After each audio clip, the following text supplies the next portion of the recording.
Hi there, it's Carl Irwin, the Common Magician, and I've got something interesting to show you as usual. I've got a deck of cards here, and I'll just take these cards out. Make sure we get everything out of the box, nothing left. And what we're going to do is pretty simple. We're going to shuffle the cards, but we're going to shuffle them in such a way that the shuffle will be undeniable.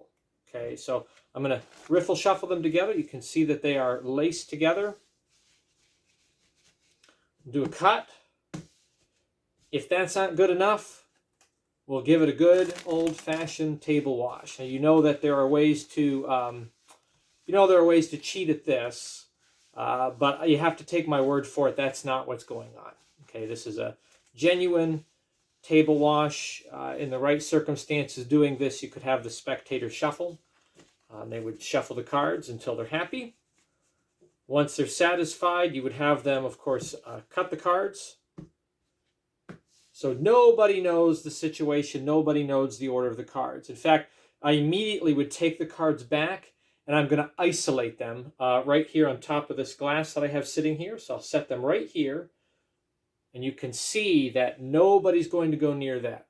What I want to talk to you about today is a type of force that you can find in Annemann. This is somewhat related to the previous video, which we'll get to in a minute, and how it relates. But this is a type of force that kind of sits in the realm of unlikelihood.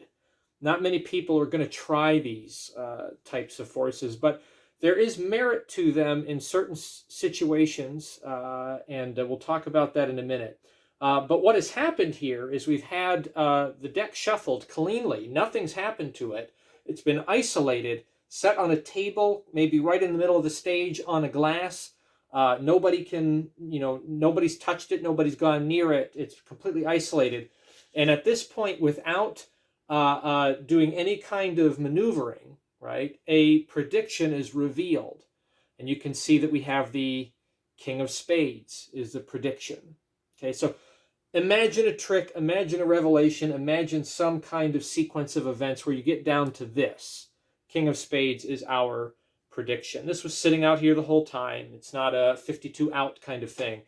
And then, because it's been isolated just like that, you can have somebody else can pick up the deck, and if they look where it's shuffled to on the face, you see King of Spades. King of Spades. Okay, so that's one force, which we'll discuss here in a minute. Again, this could have gone slightly differently. It doesn't have to be like that. We could have done something very, very different. You could have them shuffle the cards again. Legitimate shuffle. There's nothing funny going on here. And then immediately we take the cards and we just place them into a glass out in the open. And again, with these, there's nothing to see. Okay, at the end, there's nothing to see. This is very, very clean, the way this is done. But we have them sitting in a glass, similar kind of thing. I've got a card that's been sitting out here in full view, sitting right here, and again, isolated. Nobody's touching the deck, sitting right here in a glass. And there's a prediction. Again, imagine that somehow you get to this revelation, Ace of Clubs. Ace of Clubs is our revelation. And you can see here that we end up with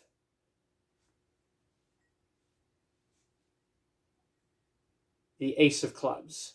Ace of Clubs on the face of the deck after the shuffle. So again, a similar kind of revelation, similar kind of thing. Again, everything is very clean at the end of this, and we'll talk about that in a moment. But again, same kind of thing, same kind of idea. Cards can be shuffled. Again, very free, very genuine. And you can take the cards and you can put them back into the box at some point. Again, all the cards were out, verified, cards back into the box. You can go on, you can see that there's been a card sitting right here the entire time. And again, imagine some kind of revelation. Imagine somehow getting down to a prediction of the Queen of Diamonds. And someone could take the cards out of the box, and if they look right here at the top, they would see Queen of Diamonds. So these are some several different forces that are right out of Annemann that are essentially the same kind of idea. The same kind of idea. They're a little bit nuanced from each other. I would also classify these as, again, as I said at the beginning, very unlikely types, except for maybe the last one. The last one is a little bit more related to what we talked about in the last video where we were talking about holdouts. So these are holdout forces, but they're very, very intricate and tricky. I think that you would classify these as social media kind of forces, and that's what makes these useful, because we do have social media magic. You can do things over a Zoom call or over the phone or over screen time, some kind of shared screen time video call, where you could do these kinds of things and they would play very well. Now, this is funny because Annemann was written, of course, way before the idea of social media, right, and video calls was a thing. You're talking about telephone, kinds of tricks, which there's actually a classification for that. We may look at maybe sometime down the road, telephone tricks that you can do over the telephone. But these forces existed in the publication. So what was the application? If these are that touchy, what was the application? Well, these are actually stage magic forces. These are stage magic applications. And we'll take a look at each of these one by one. So first of all, let's deal with, we'll deal with the first one with the glass. We'll do with that one first. And then we'll go down the line here. So the first one, using the glass, this is how this would have to be set up if it was live. The idea is that this would be done in a stage. This would be stage magic, not even parlor magic, but stage magic. And stage magic really is social media magic. So social media magic for video call, has already a history, a very rich history. It's called stage, right? What we have in social media magic is you have a proscenium. You have a line that goes here, and then one over across the top, and one down the bottom, and then the plane on the bottom. And the audience is restricted to their seat, and that is on the other side of the camera.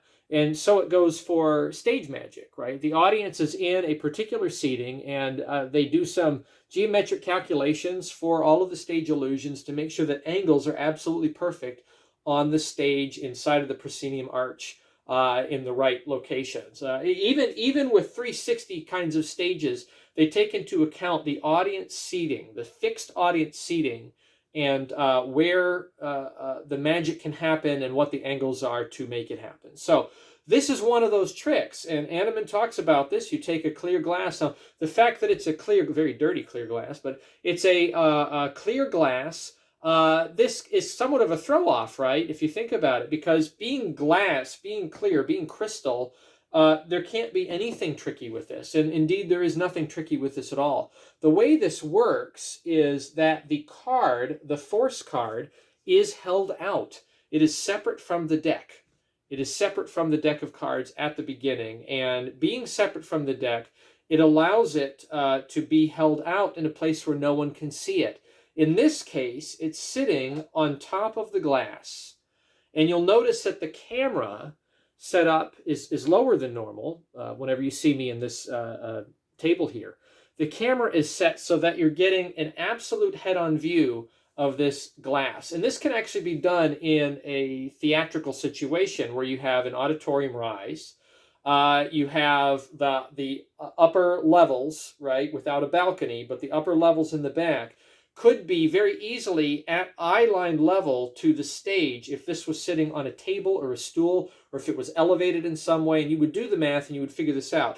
Not only that, but from the underside, if this is sitting the right way, from the underside you get glare, and you get, if this is, especially if this is like a fluted glass, if it has some kind of etching in it or fluting in it, you wouldn't very easily be able to see the bottom of the card. It would look like a glass is sitting there in the open. And Annemann is honest about this. This is a legitimate idea, right, that you can do. Now, this is perfect for social media, as you can see, because there's no way that my angles can be bad. They're absolutely perfect like this. So it's a very simple concept. you have your revelation of some kind. You have it locked in ahead of time. It doesn't really matter when you show it. The cards can be shuffled by you, of course, in a social media context, but they could be thrown into a I don't know, a bag and shuffled around so they're up and down and, you know, forward, backward, whatever. It doesn't really matter, but it's total mayhem. They could do a table wash. You could do whatever. You could have an associate that would shuffle for you, whatever the case may be. But the cards are taken very cleanly immediately from that situation of being shuffled and cut, where no one sees the bottom. And immediately they're set on top of the glass. And you set them down square on the card, and then right away you can cant it and set it more oblique or sideways. And in doing so, you've picked up the holdout. And now it is ready for revelation. It is exactly the card that you have already determined. So that is one. That is one holdout. Very, very sneaky sort of idea that has a special application, special circumstance. And this is totally fitting to social media magic, which is a thing. I think people scoff at that idea, magicians in particular. They scoff at the idea of social media magic, but that's a thing as much as stage magic is, if not more so today. If you really think about it, there's more social media magic, more quality social media magic going on today than there is stage magic in the entire world. I mean, there's just a whole lot more of it. And to just kind of discount it because of the parameters of the camera is really unfair. I remember hearing on those old Copperfield specials and, you know, the TV specials, even the street magic ones, you know, the David Blaine ones, and certainly the Chris Angel ones, and the Dynamo and all these other, you know, the Darren Brown stuff that he would do in his specials that was kind of on the street, informal. I remember hearing people gripe about, or I remember a magician saying there will be no camera tricks. And then, of course, people gripe about that. But particularly for the stage magic, no one griped about that. But every time it is a camera trick. Every time it is a camera trick, in that the camera gives only the perspective that is permitted by the audience or whatever the magician and their team wants you to see. Even when the camera's up on the stage and moving around, it's only what they want you to see. It's never the whole picture. It's totally fair. It's totally fair for this to be part of the method. Okay, so there you go. That's one. The second one, the second example that we used, get this kind of organized here, is a little more sneaky, and this is a little different from what Annemann talks about in the book. This is a slightly different kind of iteration of it.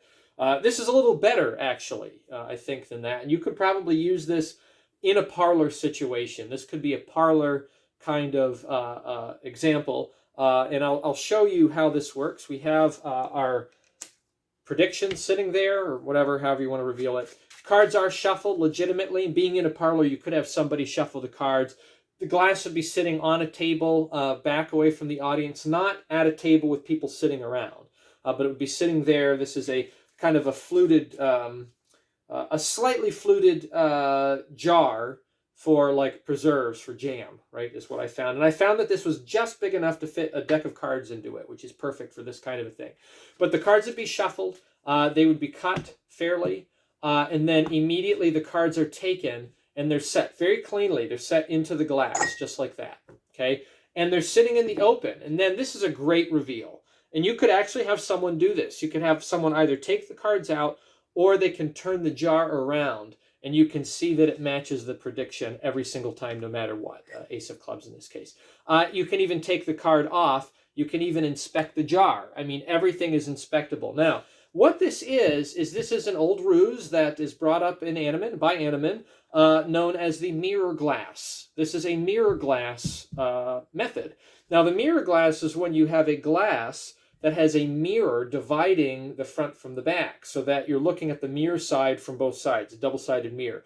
And if it's sitting there with a mirror in the open, it just gives the reflection of the interior of the glass. And if it has kind of a shape to it, a fluted edge or some kind of etching, it's very, very deceptive, especially if you have kind of a plain color behind it and you have it set so that it's not picking up light glare. Very, very powerful. Now, this is a mirror glass, but it's not a mirrored glass. What I did is I'm using a gaff. This is a gaff, which is a 10 of clubs here. And I made this just to present here. And then on the back, it's got a highly reflective paper on it. So this is just a mirrored kind of a paper that's on the back. And I just taped it, double stick taped a piece of that. That's exactly the size of the card. I cut it to match and corner rounded it. And then I have this set inside there so that it's facing out and hopefully avoiding any kind of unwanted glare. So you could have this sitting in a parlor situation, kind of back on a table. You can work out in front of it. You can take the cards back immediately after they've been shuffled. I've got my force card sitting face out against my mirror card. Just like this. And then I can take the cards. Again, this is good for social media too. You can use it there. You take the cards after they've been shuffled, and the actual face card in this case is the 4 of spades. But as soon as I place this into the glass, so one thing you might want to do just to kind of hide a little discrepancy, make sure you avoid any reflection that might show up to some seats in the house, is just put a couple fingers in front, set this down, face back, square it up, and you're all set. Very, very clean. And then you can turn this around, and then you have the card. This is still a contemporary thing. People still use mirror glasses for parlor kinds of illusions where you need to force something. So another idea for a holdout, very similar. It's hiding in plain sight. It's not held out in a secret place. It's hiding out exactly right where people are looking. In fact, it's even a focus of attention at the moment that it needs to be. So that's force number 2. We'll take out our gaff there. Now, I kept the gaff into the deck, but normally you wouldn't do the last one like that. So here's the last example. And the way this whole thing started was with the cards sitting inside the deck, or inside the box, on the table like this. And you'll notice a little bit of a subtlety, and I probably overplayed it because I wanted to make sure it was noticed. I picked up the cards, and then I dumped the cards out, and then I made sure to indicate that that's it, nothing else in the box. And I'm showing the box empty, and you could see this. Anybody sitting there at the table or nearby would be able to see that the box is empty, and indeed the box appears to be empty. But what is actually in here is, not that card, I picked up the wrong one. Where'd my Queen of Diamonds? I think I lost it in the deck.